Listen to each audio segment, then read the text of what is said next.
Bapak dan Ibu, banyak orang baru sadar punya darah tinggi setelah terjadi sesuatu yang serius. Padahal sebelumnya tidak pusing, tidak sakit, dan merasa baik-baik saja. Tekanan darah yang tinggi sering bekerja diam-diam. Ia tidak berisik, tapi perlahan merusak jantung, ginjal, dan pembuluh darah. Yang jarang disadari, lonjakan tekanan darah sering dipicu oleh apa yang kita makan setiap hari. Bukan makanan mahal, tapi justru menu sederhana di meja makan.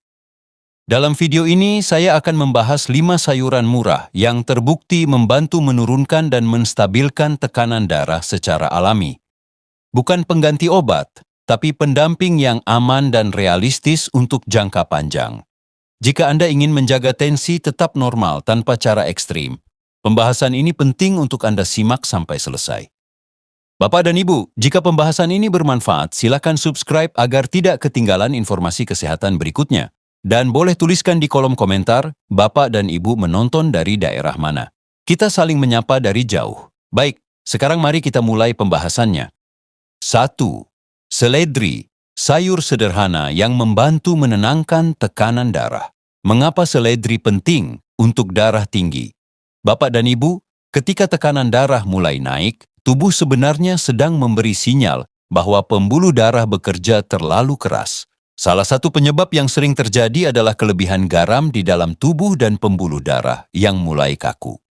Seledri membantu mengatasi dua hal ini secara perlahan. Ia bukan obat keras, tetapi sayuran yang membantu tubuh kembali ke kondisi lebih seimbang. Seledri mengandung kalium alami yang membantu tubuh membuang kelebihan natrium. Saat natrium berkurang, pembuluh darah tidak perlu menahan tekanan berlebih. Aliran darah menjadi lebih tenang dan tekanan perlahan menurun.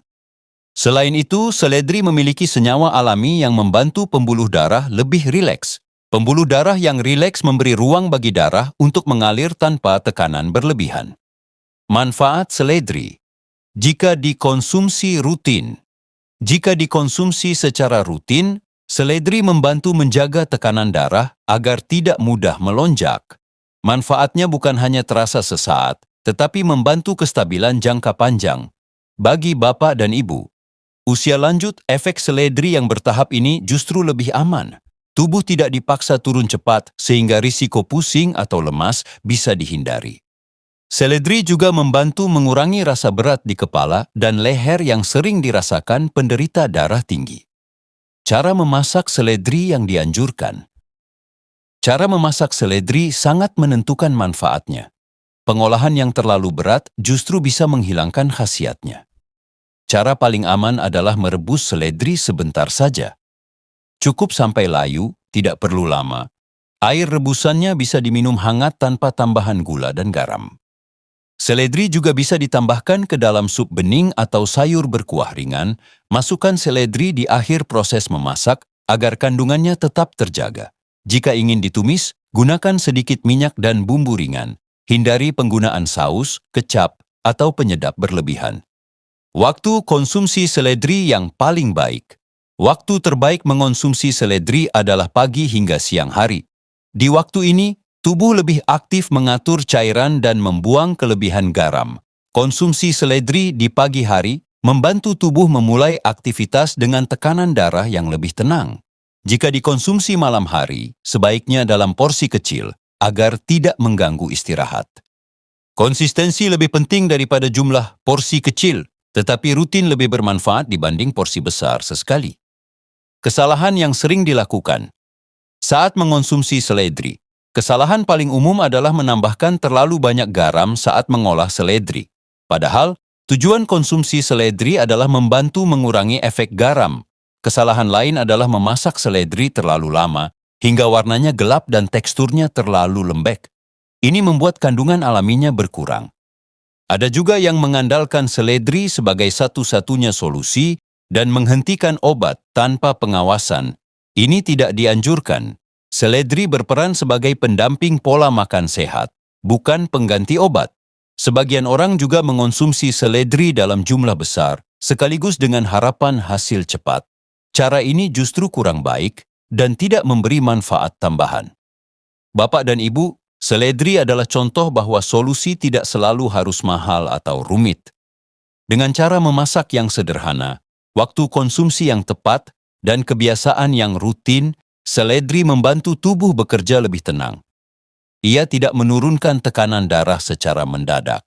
Namun justru karena itu, seledri aman dan cocok untuk digunakan dalam jangka panjang sebagai bagian dari gaya hidup sehat bagi penderita darah tinggi. 2. Bayam, sayur hijau penjaga kestabilan tekanan darah. Mengapa bayam berperan penting untuk darah tinggi?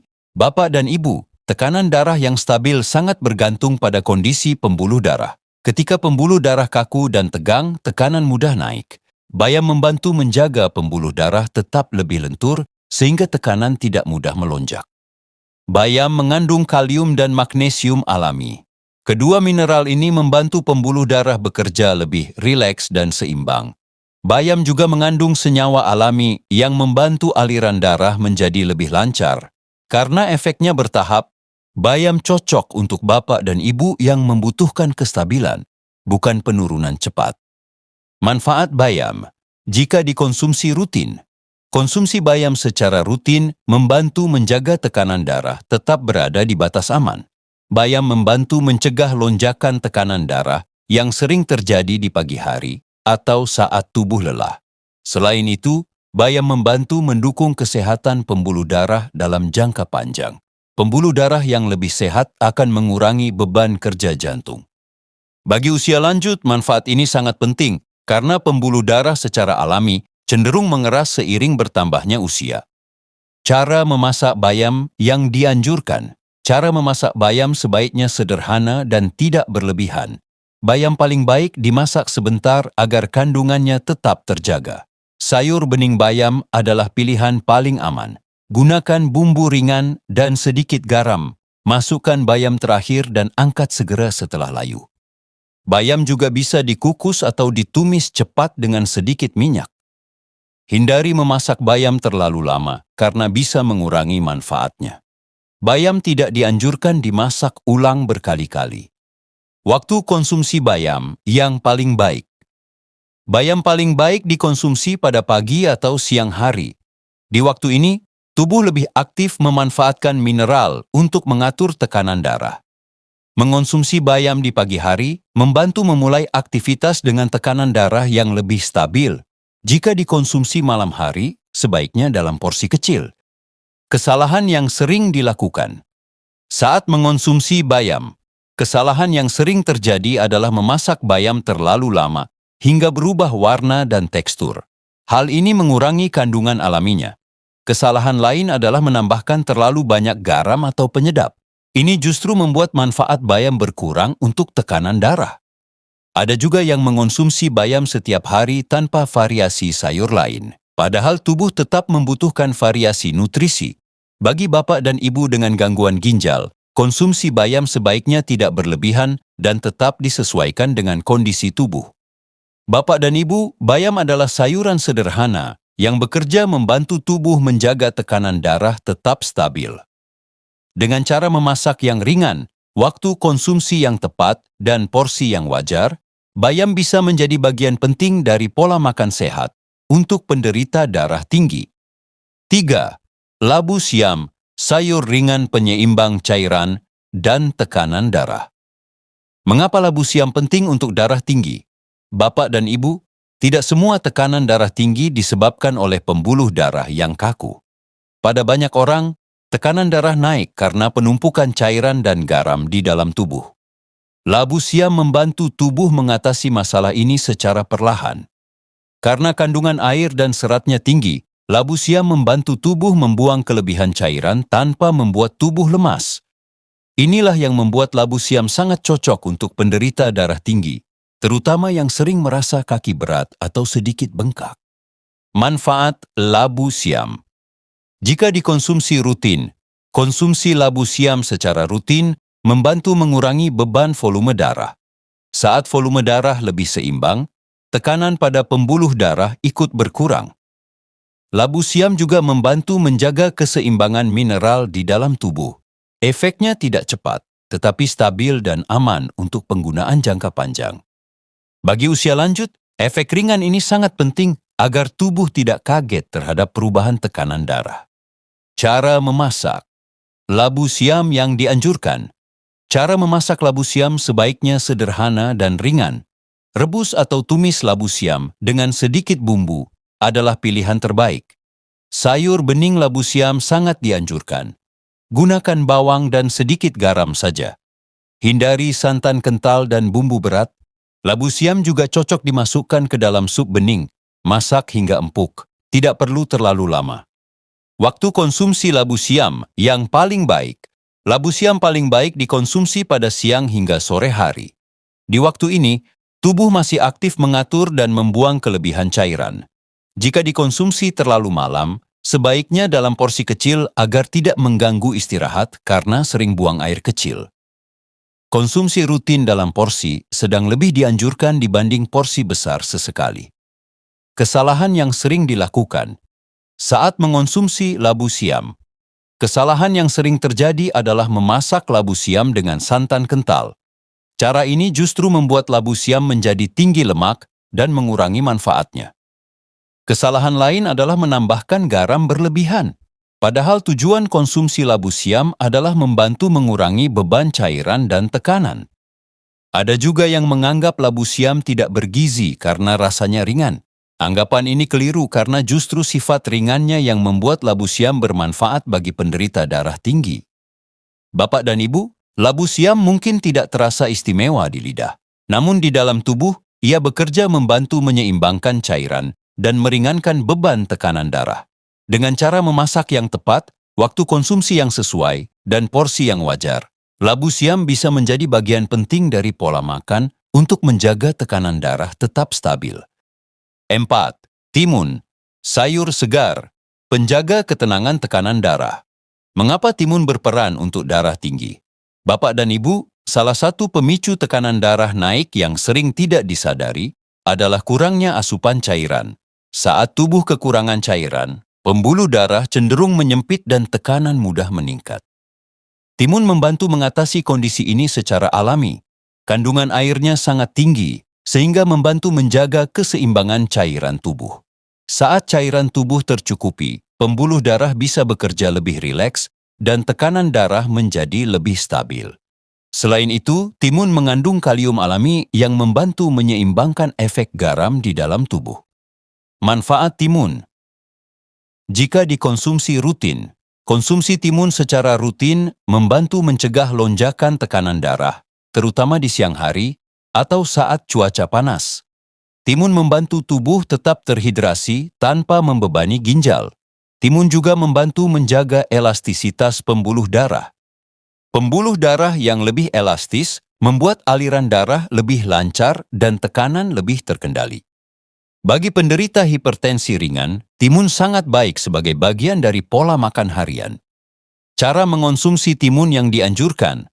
Cara terbaik mengonsumsi timun adalah dalam kondisi segar. Bisa dimakan langsung, dijadikan lalapan, atau dicampur dalam salad sederhana.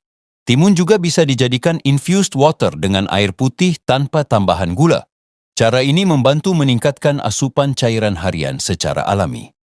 Hindari mengolah timun dengan cara diasinkan, dibuat acar, atau ditambahkan saus berlebihan. Cara ini justru membuat timun tinggi garam dan mengurangi manfaatnya. Waktu konsumsi timun yang paling baik. Timun paling baik dikonsumsi pada siang hari atau di antara waktu makan. Di waktu ini, tubuh membutuhkan cairan tambahan untuk menjaga kestabilan tekanan darah. Konsumsi malam hari tetap boleh, tetapi sebaiknya dalam porsi kecil. Hal ini untuk menghindari sering terbangun karena ingin buang air kecil. Kesalahan yang sering dilakukan. Saat mengonsumsi timun, kesalahan paling umum adalah menambahkan terlalu banyak garam atau saus. Padahal manfaat utama timun adalah membantu mengurangi efek garam. Kesalahan lain adalah menganggap timun hanya pelengkap dan tidak dihitung sebagai bagian dari pola makan sehat. Padahal, jika dikonsumsi rutin, timun memberi manfaat nyata bagi tekanan darah. Ada juga yang mengganti seluruh asupan air dengan timun. Ini tidak dianjurkan. Timun membantu hidrasi, tetapi air putih tetap penting. Bapak dan Ibu, timun adalah sayuran segar yang membantu tubuh bekerja lebih tenang. Dengan cara konsumsi yang tepat dan waktu yang sesuai, Timun membantu menjaga tekanan darah tetap stabil, terutama dalam kondisi panas dan aktivitas tinggi. 5. Wortel, sayur penjaga elastisitas, pembuluh darah jangka panjang. Mengapa wortel penting untuk darah tinggi? Bapak dan Ibu, tekanan darah tidak hanya dipengaruhi oleh cairan dan garam, tetapi juga oleh kondisi dinding pembuluh darah. Seiring bertambahnya usia, pembuluh darah cenderung menjadi lebih kaku. Kondisi inilah yang membuat tekanan darah lebih mudah naik. Wortel membantu menjaga dinding pembuluh darah tetap lebih lentur. Kandungan serat dan antioksidan di dalam wortel berperan melindungi pembuluh darah dari kerusakan dan pengerasan dini. Karena efeknya perlahan dan konsisten, wortel cocok untuk menjaga tekanan darah dalam jangka panjang. Manfaat wortel. Jika dikonsumsi rutin, konsumsi wortel secara rutin membantu menjaga elastisitas pembuluh darah. Pembuluh darah yang lebih elastis membantu aliran darah berjalan lebih lancar dan tekanan lebih stabil. Wortel juga membantu mengontrol kadar kolesterol. Kolesterol yang lebih terjaga membuat pembuluh darah tidak mudah menyempit. Bagi penderita darah tinggi usia lanjut, manfaat ini sangat penting untuk mencegah tekanan darah semakin sulit dikendalikan. Cara memasak wortel yang dianjurkan. Wortel bisa diolah dengan berbagai cara sederhana. Untuk penderita darah tinggi, cara paling aman adalah direbus atau dikukus. Wortel juga bisa ditumis cepat dengan sedikit minyak dan bumbu ringan. Hindari menambahkan gula, saus manis, atau bumbu berlebihan. Wortel cocok dimasukkan ke dalam sup bening atau sayur berkuah ringan. Pengolahan sederhana membantu mempertahankan kandungan alaminya. Wortel juga bisa dimakan mentah dalam porsi kecil sebagai lalapan. Waktu konsumsi wortel yang paling baik. Wortel dapat dikonsumsi pagi, siang, atau sore hari. Tidak ada waktu khusus yang ketat, asalkan dikonsumsi dalam porsi wajar. Mengonsumsi wortel secara rutin beberapa kali dalam 1 minggu lebih bermanfaat dibanding mengonsumsi banyak dalam satu waktu. Kesalahan yang sering dilakukan. Saat mengonsumsi wortel, kesalahan yang sering terjadi adalah mengolah wortel dengan tambahan gula atau saus manis. Cara ini justru mengurangi manfaatnya bagi tekanan darah. Kesalahan lain adalah mengonsumsi wortel dalam jumlah sangat banyak dengan harapan hasil cepat. Wortel bekerja perlahan dan konsisten, bukan instan. Ada juga yang hanya mengandalkan wortel tanpa variasi sayuran lain, padahal variasi tetap penting agar nutrisi seimbang. Bapak dan Ibu, wortel bukan sayuran yang menurunkan tekanan darah secara cepat, namun ia membantu menjaga pembuluh darah tetap sehat dan lentur dalam jangka panjang. Dengan cara memasak yang tepat, waktu konsumsi yang sesuai, dan kebiasaan yang rutin, wortel menjadi bagian penting dari pola makan sehat untuk membantu menjaga tekanan darah tetap stabil tanpa cara ekstrim. Bapak dan Ibu, tekanan darah yang sehat tidak selalu dicapai dengan cara cepat. Yang terpenting adalah kestabilan. Seledri membantu menenangkan efek garam. Bayam membantu pembuluh darah tetap lentur. Labu siam membantu menyeimbangkan cairan tubuh. Timun membantu menjaga hidrasi. Wortel membantu menjaga kesehatan pembuluh darah jangka panjang. Kelima sayuran ini bekerja perlahan dan saling melengkapi. Manfaatnya terasa jika dikonsumsi rutin dengan cara memasak yang sederhana. Ingat, sayuran adalah pendamping, bukan pengganti obat. Perubahan kecil yang dijaga setiap hari jauh lebih aman dibanding cara ekstrim. Mulailah dari satu sayuran, lakukan dengan konsisten. Biarkan tubuh menyesuaikan diri secara alami.